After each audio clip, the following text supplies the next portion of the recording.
Di Makkah abad ke-6 Masehi, nama bukan sekadar bunyi yang menyatakan identitas.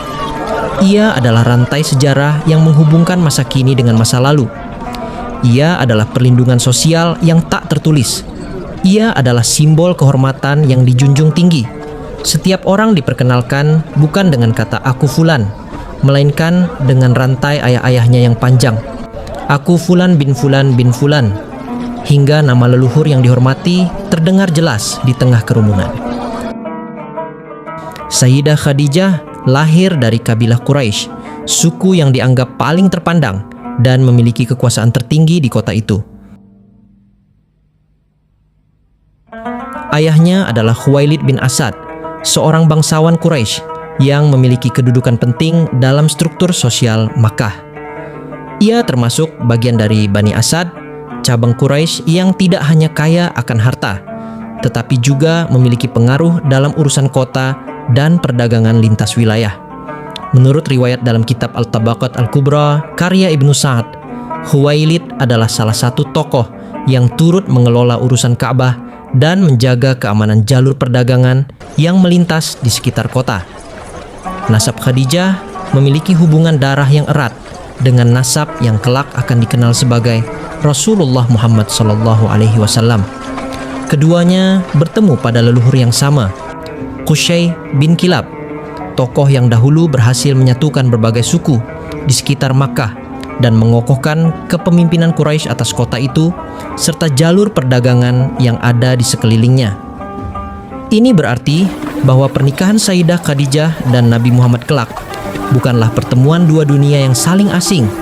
Mereka berasal dari akar yang sama, dari tanah kehormatan yang sama, dari sejarah yang sama-sama dijaga dengan teguh oleh kabilah mereka. Ibunda Khadijah bernama Fatimah binti Zaidah, perempuan dari Bani Amir bin Lu'ay, cabang Quraisy yang juga memiliki reputasi baik dalam urusan perdagangan dan hubungan antar suku. Dari kedua orang tuanya, Khadijah mewarisi dua hal yang tak ternilai harganya: kehormatan garis keturunan ayahnya dan kemuliaan serta kepekaan hati dari garis ibunya. Namun Khadijah tidak pernah hanya bersandar pada nama keluarga. Ia tahu bahwa garis keturunan saja tidak cukup untuk menjadikan seseorang besar. Banyak orang lahir dari keluarga terpandang, tetapi tenggelam dalam kemewahan dan kelalaian. Banyak yang mewarisi nama bangsawan, tetapi tidak mampu membawa nama itu dengan kehormatan. Yang menjadikan Khadijah berbeda adalah bagaimana ia menumbuhkan warisan keluarga itu menjadi kepribadian yang kuat dan penuh integritas.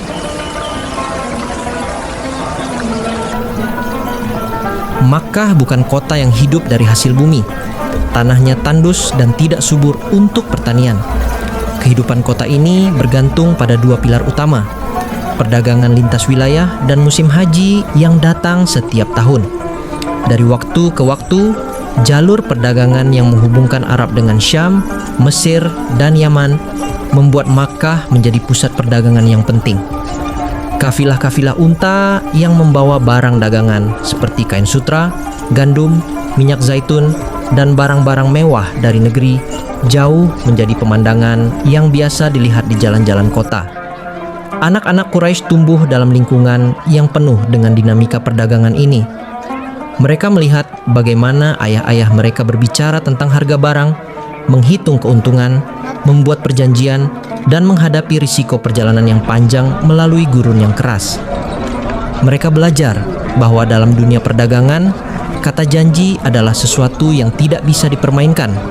Khadijah kecil tumbuh menyaksikan semua itu.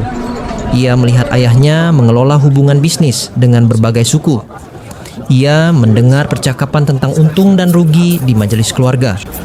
Ia menyaksikan bagaimana kehormatan dan kepercayaan menjadi modal terbesar seorang pedagang, bahkan lebih berharga daripada emas dan perak. Tidak ada sekolah formal seperti kita kenal sekarang.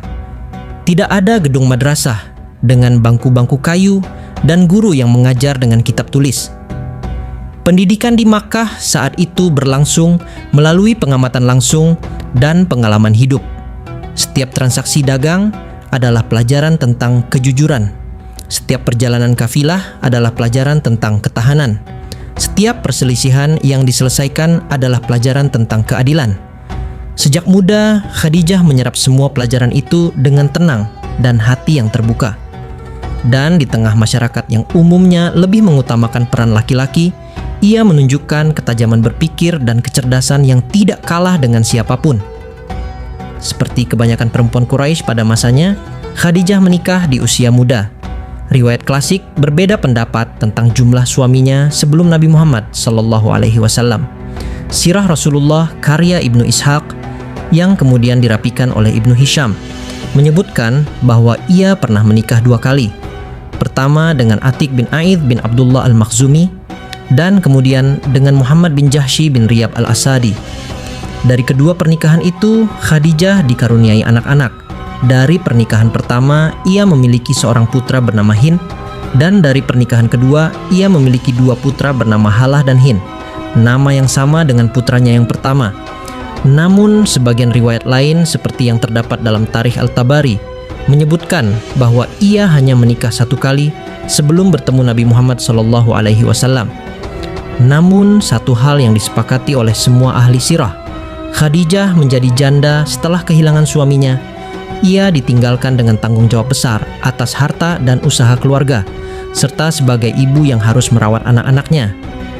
Di masyarakat Arab pada masa itu, posisi seorang janda yang kaya bukanlah hal yang mudah. Ia bisa menjadi sasaran lamaran dari banyak lelaki yang didorong oleh ambisi duniawi. Banyak yang melihatnya sebagai peluang untuk mendapatkan kekayaan dan kedudukan tanpa harus bekerja keras. Namun Khadijah bukan perempuan yang mudah terbawa arus atau terpengaruh oleh kata-kata manis. Ia tidak memilih untuk menyerahkan bisnisnya kepada orang lain. Sebaliknya, ia mengambil alih pengelolaan seluruh usaha dagang yang ditinggalkan ayahnya dan suaminya yang telah wafat. Ia mengatur jadwal keberangkatan kafilah, baik yang pergi ke Syam di musim panas maupun ke Yaman di musim dingin, sebagaimana yang kemudian diabadikan dalam surah Quraisy dari Al-Quran. Ia memilih sendiri perwakilan dagang yang akan membawa barang-barangnya. Ia menetapkan sistem bagi hasil yang adil dan jelas. Dalam terminologi fikih modern, sistem ini menyerupai mudharabah, kemitraan usaha dengan modal dari satu pihak dan tenaga dari pihak lain. Namun pada masa itu, sistem ini hanya dikenal sebagai praktik dagang yang berdasarkan kepercayaan saling. Seiring berjalannya waktu, reputasinya sebagai seorang pedagang yang cerdas dan jujur semakin tersebar. Ia dikenal bukan hanya sebagai perempuan bangsawan dan kaya, tetapi juga sebagai orang yang menjaga kehormatan diri dan selalu berlaku adil dalam setiap transaksi. Sebagian riwayat menyebutkan bahwa ia mendapat gelar Ats-Tsahirah, yang berarti perempuan yang suci. Gelar ini bukan sembarang julukan yang diberikan secara semena-mena. Ia adalah pengakuan dari masyarakat Makkah atas kesucian hati, integritas, dan kesucian perilakunya di tengah zaman yang jauh dari pemahaman tentang tauhid yang benar. Ketika banyak perempuan sebaya hidup hanya dalam lingkup rumah tangga dan tugas-tugas domestik, Khadijah telah memimpin jaringan perdagangan yang menjangkau hingga wilayah Syam. Ketika sebagian orang menilai perempuan hanya dari kecantikan wajah dan keturunan keluarga, ia dinilai dari kecerdasan berpikir dan kejujuran yang tak pernah goyah. Ia mampu bersaing dengan para pedagang laki-laki tanpa harus meninggalkan kehormatan sebagai perempuan Quraisy.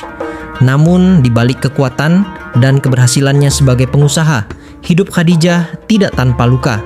Ia mengenal rasa kehilangan ketika kehilangan suaminya.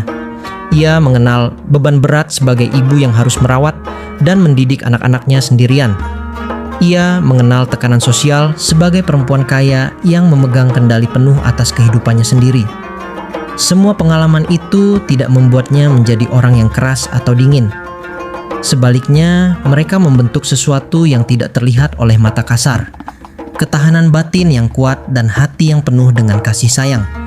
Ketahanan inilah yang kelak akan menjadi sandaran bagi seorang lelaki yang kelak pulang ke rumahnya dengan tubuh gemetar dan hati penuh ketakutan setelah menerima wahyu pertama dari langit. Ketahanan inilah yang akan menjadi pijakan pertama bagi sebuah agama yang kelak akan mengubah dunia.